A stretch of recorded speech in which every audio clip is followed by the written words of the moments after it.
Ketika framing dibentuk oleh berbagai media yang memberikan stigma feodal terhadap pesantren, maka dengan tanpa penalaran kritis, stigma atau framing negatif tersebut benar-benar telah salah sasaran.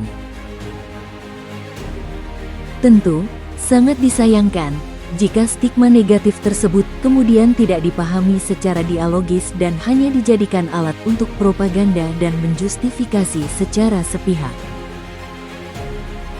Tentu hal ini malah menjadi bahan tertawaan saja.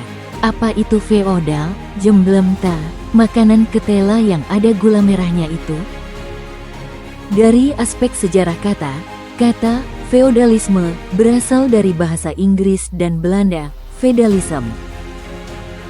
Kata feud berasal dari feodum, suatu istilah Latin, fief, yang berarti suatu lahan tanah yang dihadiahkan, dipinjamkan oleh seorang raja sebagai balas jasa kemiliteran atau politik.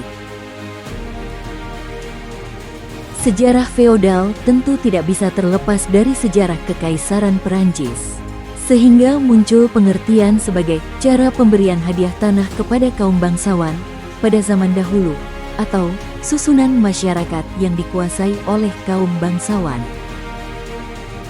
Para bangsawan itu tidak hanya memiliki tanah dan istana, melainkan juga jiwa raga manusia yang dijadikan budak. Jika mengingat kata budak, sejarah telah mencatat bahwa praktik perbudakan yang dijadikan gladiator sudah berlangsung lama ribuan tahun di Romawi. Ketika nyawa manusia hanya milik seorang raja atau para bangsawan. Pada abad ke-16 Masehi, revolusi industri telah merubah watak perbudakan gaya baru. Dari hubungan tuan tanah, bangsawan, dan budak, maka di era industri tersebut feodalisme dicirikan dengan hubungan pemodal dan buruh pekerja. Secara substansial, praktik feodal tidak ada di Nusantara. Penguasaan tanah-tanah di Nusantara tidak diketahui dengan batas yang pasti. Seperti masih dijumpai di Papua, setiap orang diberi kesempatan mengelola tanah dengan seizin kepala suku, tanpa selembar surat.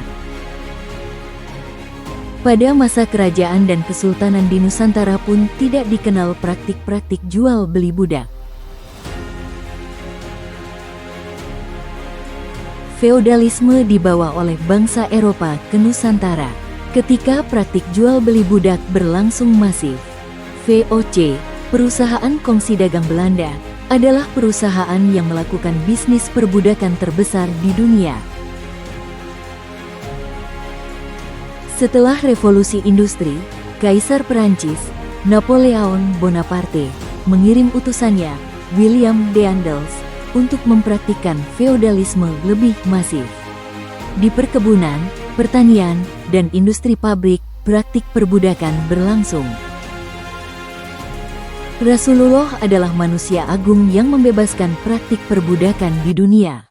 Kiai-kiai di pesantren pun mempraktikkan ajaran Rasulullah dengan membebaskan manusia dari praktik kasta di Nusantara. Kiai-kiai di pesantren menanamkan filosofi tandur ketika setiap santri dibimbing bak orang tua kepada anak-anaknya.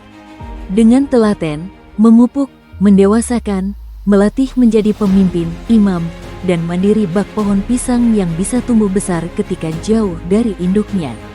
Dengan demikian, feodal di pesantren jangan dipahami secara sempit dengan mengada-ada dalam bentuk cium tangan dan membungkukkan badan. Karena, feodalisme di pesantren memang tidak ada ceritanya.